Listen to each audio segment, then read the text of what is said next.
दो दर्जी वर्सेस 3 शहरी बहू का बुटीक कलेक्शन। दिशा, आज इस घर में हमारी पहली रसोई है तो हमें सबके लिए बढ़िया स्वादिष्ट खाना बनाना होगा। हाँ दीदी, हम ऐसा स्वादिष्ट खाना बनाएंगे ना कि सब अपनी उंगलियां तक चाटते रह जाएंगे। ये है साधना, दिशा। ये दोनों सगी बहनें हैं जो पास के छोटे से गांव में रहने वाले एक गरीब परिवार की बेटियां हैं। तभी रसोई में साधना और दिशा की 3 अमीर मॉडर्न जिठानियां रिया, अनीता, पायल ये तीनों आते हैं। और गांव की गरीब बहनों, क्या कर रही हो? कुछ नहीं जेठानी जी, हम अपनी पहली रसोई में सबके लिए कढ़ी चावल, पालक की सब्जी और पूरी भाजी बनाने जा रहे हैं। आप हमारे हाथों की पूरी सब्जी खाएंगे ना तो आप अपनी उंगलियां चाटते रह जाएंगे। हे चुप कर, इस घर में ये सब नहीं बनता। खाना हम बनाएंगे, chowmein, noodles, pasta, masala dosa. जेठानी जी, ये खाना तो कितना हल्का है, इनसे कहाँ ही पेट भर पाता है। हम कढ़ी चावल, पालक सब्जी और पूरी भाजी बनाते हैं ना, और साथ में दाल मखनी भी बनाते हैं। सबको खाना बहुत पसंद आएगा। ओए गरीब कहीं की, ज्यादा होशियारी ना दिखा। इस घर की बड़ी बहुएं हम हैं और यहाँ वही होता है जो हम चाहते हैं। तो तुम दोनों अपनी चोंच बंद रखो और हमारे हुक्मों का पालन करो। हम भी आपकी तरह इस घर की बहुएं हैं, हमें भी यहाँ अपनी मर्जी के पकवान बनाने का अधिकार है। ए दो कौड़ी की गरीब, तेरी इतनी हिम्मत कि तू हमें उल्टा करके जवाब दे रही है। तभी रसोई में पांचों की अमीर सास शालिनी आती है। क्या हुआ बहुओं, किस बात का इतना शोर मचा रखा है? माँ जी देखिए ना इन दोनों को, ये यहाँ आते ही अपनी मनमानी चला रही हैं। ये इस घर में गांव के तरीके के भारी मसालेदार पकवान बनाने के लिए कह रही हैं। और आप तो जानती हो ना माँ जी कि हम लोग इतने हेवी पकवान नहीं खाते। माँ जी, जेठानी जी ऐसे पकवान बनाने की बात कर रही हैं कि जिसे खाने के बाद ना पेट सही से भरता है, ना मन को शांति मिलती है। अरे एक बार आप भी हमारे हाथ के बने देसी पकवान खाकर देखिए, फिर देखिए कैसे आपकी तबीयत हरी भरी हो जाती है। हरी भरी नहीं, बल्कि आपकी तबीयत बिगड़ जाएगी माँ जी। अब दोनों बहुओं के ग्रुप में बहस छिड़ जाती है। साधना और दिशा काफी गरीब हैं। ये 2 दिन पहले ही इस अमीर परिवार में बहू बनकर आई हैं। और रिया, अनीता, पायल ये तीनों काफी अमीर, मॉडर्न और शहर की रहने वाली हैं। अरे बस करो रिया बहू, तुम तीनों को जैसा खाना बनाना है तुम बनाओ, और साधना बहू, तुम दोनों बहनों को जैसा खाना बनाना है तुम बनाओ। हमें जिसके हाथ का खाना अच्छा लगेगा हम वही खाएंगे। इतना कहकर शालिनी वहां से चली जाती है। एक बात सुन लो तुम दोनों, आगे से हमसे पंगा लेने की हिम्मत भी मत करना तुम, वरना मुझसे बुरा कोई नहीं होगा। रिया, अनीता और पायल ये तीनों काफी घमंडी हैं। तभी दोनों बहुओं का ग्रुप खाने की व्यवस्था करने में लग जाता है। दोपहर का समय, पांचों बहुएं अपने बनाए हुए पकवान बाहर लिविंग रूम में लेकर आती हैं और घर के बड़े से डाइनिंग टेबल पर रख देती हैं। वहां घर में रिया के सास ससुर दीपेश, शालिनी, पांचों के पति रमेश, सुरेश, महेश, अजीत कुमार और 2 नंद, नेहा, निशा ये सब थे। रिया के ससुराल वाले काफी अमीर और मॉडर्न लोग हैं। अरे वाह, आज घर में देसी पकवान बने हैं। भाई मैं तो कढ़ी चावल पूरी भाजी ही खाऊंगा। मैं भी पूरी भाजी और पालक की सब्जी खाऊंगी। तभी रमेश के मोबाइल पर कॉल आता है। हाँ मैनेजर साहब बोलिए। रमेश साहब, आपकी बिल्डिंग गिर गई। क्या? कैसे? पता नहीं साहब, आप तुरंत आ जाइए, हमारी पूरी बिल्डिंग गिर गई है साहब। ये सुनकर रमेश के होश उड़ जाते हैं और उसके हाथ से मोबाइल छूट जाता है।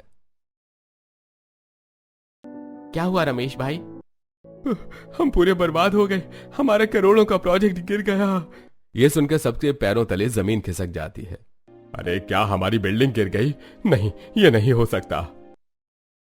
नहीं, ये नहीं हो सकता। हमारा सब कुछ उस प्रोजेक्ट पर दांव पर लगा हुआ है भाई, हमारी बिल्डिंग नहीं गिर सकती।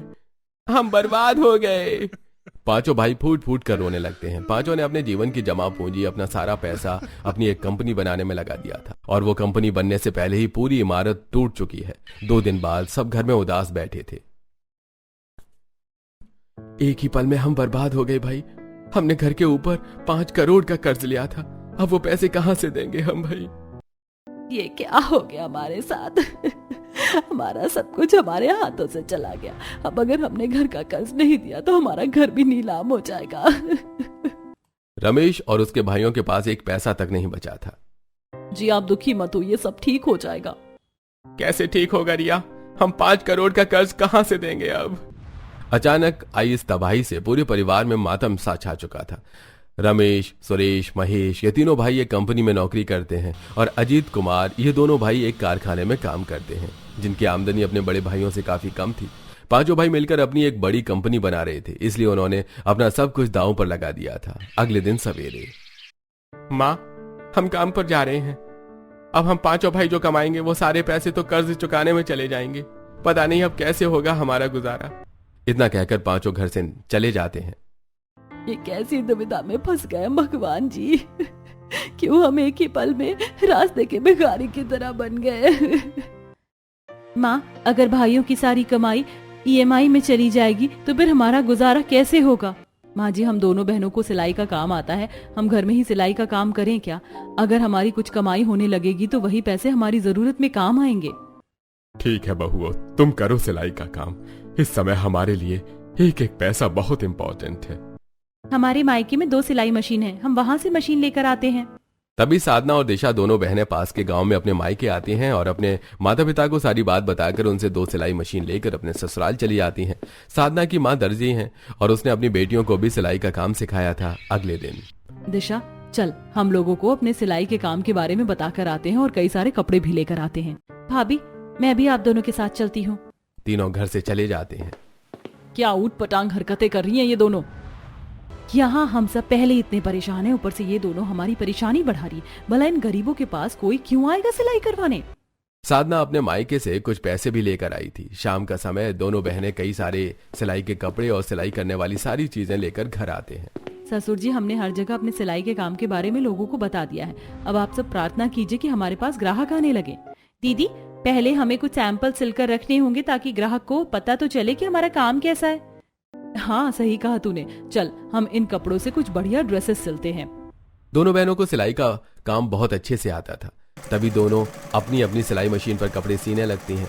अब 2 दिन की कड़ी मेहनत के बाद दोनों बहनें सुंदर से सलवार सूट, पंजाबी सूट, साधारण फ्रॉक, साड़ियां, पटियाला सूट ये सब सिलते हैं और उन्हें घर के आंगन में बने एक छोटे से पत्रों के शेड में हैंगर में लगा देते हैं।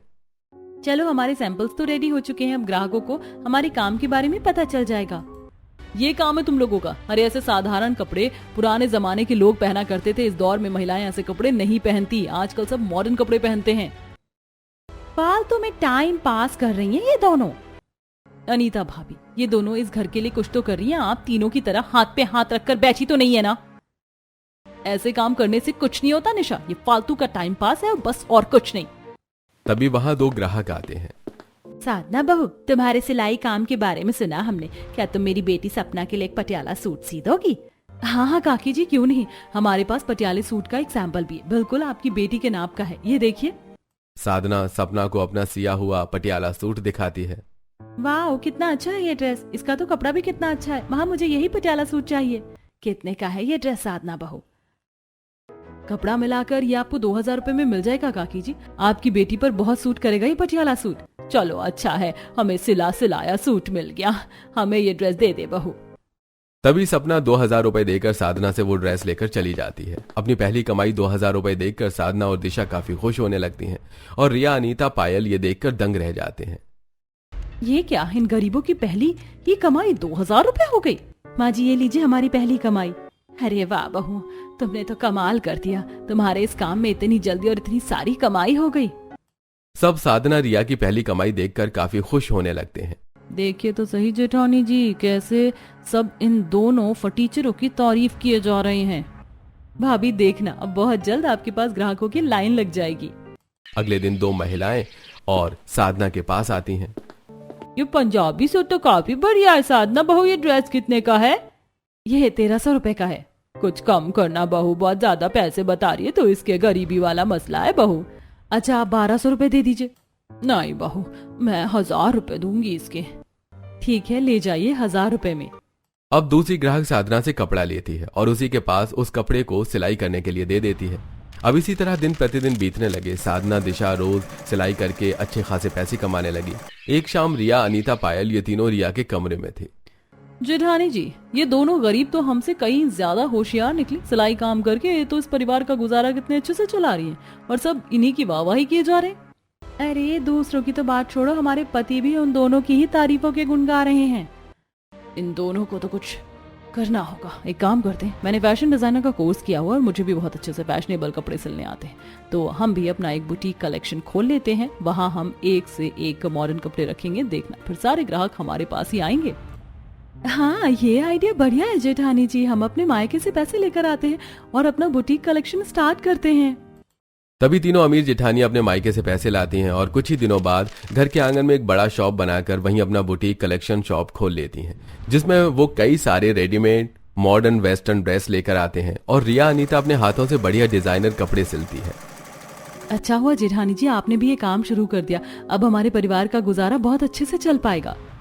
अब देखती जाओ गरीबों की कैसे सारे ग्राहक हमारे पास आते हैं और कैसे हमारी कमाई हजारों में होती है।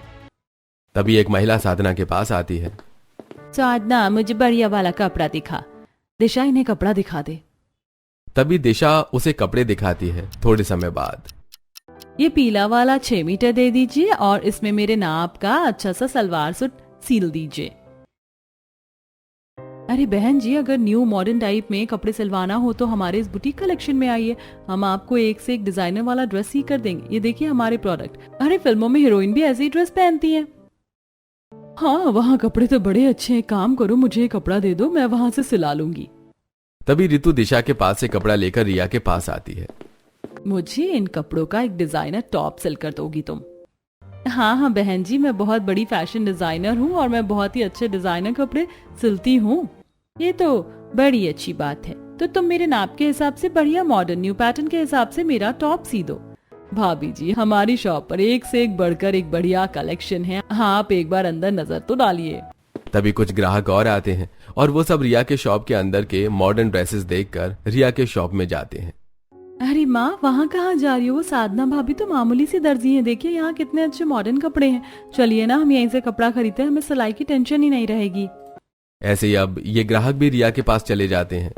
दीदी सारे ग्राहक तो हमारी जेठानियों के पास जाते जा रहे हैं, हमारे पास तो कोई आ ही नहीं रहा है। कोई बात नहीं दिशा, हमारी कमाई हो या उनकी हो, पैसा तो हमारे ही घर में आ रहा है ना। अब इसी तरह रिया पायल अनीता के पास भर भर के ग्राहक आते हैं और इधर साधना दिशा के पास कोई नहीं आ रहा था। कुछ दिन बाद रिया अनीता पायल तीनों अपनी मशीनों पर कपड़े सिल रहे थे और साधना दिशा अपनी मशीनों के पास उदास बैठे थे। अच्छा काम करने के लिए अच्छे हुनर की जरूरत होती है। ऐसे मामूली से गरीब दर्जियों से कोई कपड़ा नहीं सिलवाता है। जेठानी जी आपने क्या बढ़िया डिजाइनर ड्रेस सीने का तरीका बताया मुझे। देखना ये मॉडर्न डिजाइनर ड्रेस जब ग्राहक देखेगा ना तो उसकी तबीयत ही खुश हो जाएगी। अरे हम फैशन डिजाइनर है अनीता, हमारी इन गरीब देवरानियों की तरह हम मामूली से दर्जी नहीं है ना। ये सुनकर साधना और दिशा दुखी हो जाते हैं। दीदी हमारी तो कमाई नहीं हो रही है। अब इसी तरह एक महीना बीत जाता है। रिया और उसकी देवरानियों ने मिलकर एक महीने में 30,000 रुपए कमा लिए थे और साधना दिशा इस बार केवल 2,000 रुपए ही कमा पाए थे। रात का समय था, सब घर में थे। साधना बहू दिशा बहू तुम दोनों क्या इस घर में मुफ्त की रोटियां खाने के लिए आए हो क्या? एक महीने में केवल तुमने 2,000 रुपए की ही कमाई की है। माँ जी हमारे पास कोई ग्राहक नहीं आ रहे थे। माँ जी हम रात दिन मेहनत करके इतने पैसे कमा रहे, अब क्या हमारे कमाए हुए पैसों पर ये दोनों गरीब भी मुफ्त की रोटियां खाएंगी क्या? मैं तो कहती हूँ आप इन दोनों को अलग कर दीजिए, खुद कमाएंगे और खुद ही खाएंगे। जेठानी जी सही कह रही है माँ जी, हम इतनी मेहनत से कमाएंगे और ये आराम से बैठकर हमारी कमाई खाएंगे? नहीं नहीं नहीं, अब इन दोनों को अलग ही करिए, हम तीनों देवरानी जेठानी मिलकर इस परिवार का गुजारा आराम से चला लेंगे। अजीत और कुमार आज से इस घर में तुम दोनों का चूल्हा अलग। अब हमें आने वाले महीने की 1 तारीख को तुम दोनों से 25,000 रुपए चाहिए। अगर तुम हमें 25,000 रुपए ना दे सके तो अपना बोरिया बिस्तर उठाना और इस घर से चले जाना। हम तुम्हें और तुम्हारी पत्नियों को यहाँ मुफ्त की रोटियां नहीं खिलाने वाले। ये सुनकर कुमार, अजीत और उनकी पत्नियां दुखी हो जाते हैं। भाई हमारे महीने की कमाई 10-10 हजार रुपए है, तो हम आपको 25,000 रुपए कैसे दे पाएंगे? इस घर का हम तीनों भाइयों ने ठेका नहीं ले रखा है, हम अपनी सारी कमाई कर्ज चुकाने में देते जा रहे हैं, तो इसलिए आप तुम्हें कैसे भी करके हर महीने हमें 25,000 रुपए देना होगा, वरना तुम दोनों अपनी पत्नियों को लेकर यहाँ से निकल जाओ। रात का समय साधना, अजीत अपने कमरे में थे। साधना तुम्हारे पास ग्राहक क्यों नहीं आ रहे? जी जो भी ग्राहक आ रहे हैं वो सब जेठानी जी के मॉडर्न कपड़े देखकर उन्हीं के पास जाते जा रहे हैं। अब हम तो साधारण कपड़े सीते हैं, इसीलिए अब कोई ग्राहक भी हमारे पास सिलाई करवाने नहीं आ रहा है। इधर दिशा और कुमार, तुम कुछ भी करके ग्राहकों को अपने पास बुलाने की कोशिश करो दिशा। ठीक है जी, कल से हम खुद ग्राहकों के पास जाएंगे और उन्हें अपने काम के बारे में बताएंगे। अगले दिन सवेरे साधना और दिशा अपनी शॉप पर थे। दीदी हम शहर जाकर लोगों को अपना काम बताते हैं, शायद वहाँ दुकानों से लोगों से हमें काम मिल जाए। अब यहाँ बैठे रहने से तो हमें काम नहीं मिल रहा है। सही कहा तूने दिशा, चल हम जाकर आते हैं। तभी दोनों पास के शहर में आते हैं और वहां अपने सिलाई के काम के बारे में लोगों को बताते हैं और उन्हें केवल 2 ग्राहक ही मिल पाते हैं। अब इसी तरह दिन प्रतिदिन बीतने लगे। रिया और उसकी देवरानियों के पास हर समय ग्राहकों की भीड़ रहने लगी और इधर साधना दिशा के पास मुश्किल से 1-2 ग्राहक आते हैं। उसमें से भी कुछ ग्राहक छोटी मोटी सिलाई करवाने आते हैं। करीब 25 दिन बाद एक दिन साधना और दिशा अपने सैंपल लेकर उदयपुर शहर आते हैं, जहां वो एक बड़े से कपड़ों के कारखाने में आकर वहां के मालिक को अपने सैंपल दिखाते हैं। देखिए, आपका काम तो बढ़िया है, पर हमारे कारखाने में न्यू मॉडर्न फैशनेबल कपड़े बनते हैं, तो अगर आप मॉडर्न कपड़े सिलना जानते हो तो मैं तुम्हारा काम देखकर तुम्हें 1 करोड़ का ऑर्डर दे सकता हूँ। क्या 1 करोड़ का? हम आपको कल सैंपल लाकर दिखाएंगे, देखना आपको वो सैंपल जरूर पसंद आएंगे। दोनों कारखाने से बाहर आती हैं। दीदी, आप कहाँ से लाकर दोगे उन्हें सैंपल? हमें कहाँ आते हैं मॉडर्न कपड़े सीना? अरे हमारी जेठानी जी है ना, वो तो कितने अच्छे फैशनेबल कपड़े सिलती हैं। अगर उन्हें इतना बड़ा ऑर्डर मिल गया तो उनका कितना फायदा होगा। आप पागल हो गई हो क्या दीदी? हमारी जेठानियां हमें घर से निकालने पर तुली हुई हैं और आप उन्हें इतना बड़ा ऑर्डर दिलाने जा रही हो। दिशा, तुझे पता है ना माँ बाबा क्या कहते हैं कि हमें बुरे इंसानों की तरह कभी नहीं बनना चाहिए, बल्कि ऐसा बनना चाहिए कि बुरे इंसान हमारी अच्छाई देखकर बुरे काम करना छोड़ दे। तभी दोनों घर आते हैं और रिया को सारी बात बताते हैं। क्या 1 करोड़ का ऑर्डर? जी जेठानी जी, इतना बड़ा ऑर्डर अगर हमें मिल गया तो हमारा तो जीवन ही बदल जाएगा। साधना, तू कल लेकर चलना मुझे उस कंपनी में। अगले दिन रिया और साधना मॉडर्न कपड़ों का सैंपल लेकर उस कारखाने के मालिक पीयूष के पास आते हैं। वहीं पीयूष के पास उसकी बेटी कविता भी खड़ी थी। अरे कविता, तू? साधना, तू यहाँ? दोनों एक दूसरे के गले लग जाती हैं। तुम इसे जानती हो बेटा? जी पापा, ये मेरी कॉलेज की फ्रेंड है। और बता कैसे आना हुआ यहाँ साधना? तभी साधना कविता को सारी बात बताती है। क्या बात करी हो? इसका मतलब तुम मेरे पापा के कारखाने के लिए काम करोगे? पापा, इन्हें ऑर्डर दे दीजिए, मुझे पूरा विश्वास है कि ये आपको कभी शिकायत का मौका नहीं देंगी। तभी पीयूष रिया के सैंपल देखता है और अपनी बेटी के कहने पर रिया को 1 करोड़ के बजाय 4 करोड़ का ऑर्डर दे देता है। अब रिया और साधना दोनों अपने घर आ जाते हैं। रात का समय, सब घर में थे। साधना, मैं किन शब्दों में तेरा धन्यवाद करूं? आज मैं बहुत खुश हूँ। तो इसे क्यों धन्यवाद कर रही है बहू? ये ऑर्डर तो तुझे तेरी काबिलियत पर मिली है ना? नहीं माँ जी, ये ऑर्डर मुझे साधना के कारण मिला है। अगर साधना मुझे इस ऑर्डर के बारे में ना बताती और कारखाने के मालिक की बेटी अगर साधना की सहेली ना निकलती तो शायद मुश्किल था मुझे ऑर्डर मिल पाना। साधना, देख, इतना बड़ा ऑर्डर तो हम तीनों मिलकर पूरा नहीं कर पाएंगे, तो अब मैं तुझे और दिशा को भी मॉडर्न कपड़े सिलाई करना सिखा देती हूँ। हम 5 देवरानी जेठानी मिलकर इस ऑर्डर को पूरा करेंगे और खुशी खुशी अपना जीवन बिताएंगे। ये सुनकर साधना दिशा काफी खुश हो जाते हैं। उसके बाद दोनों बहुओं के ग्रुप के बीच की दुश्मनी हमेशा के लिए खत्म हो जाती है और साधना दिशा कुछ ही दिनों में रिया से मॉडर्न कपड़े सिलाई सीख लेती है और 5 साथ मिलकर इस ऑर्डर को पूरा करने लगती है और खुशी खुशी अपना जीवन बिताने लगती है।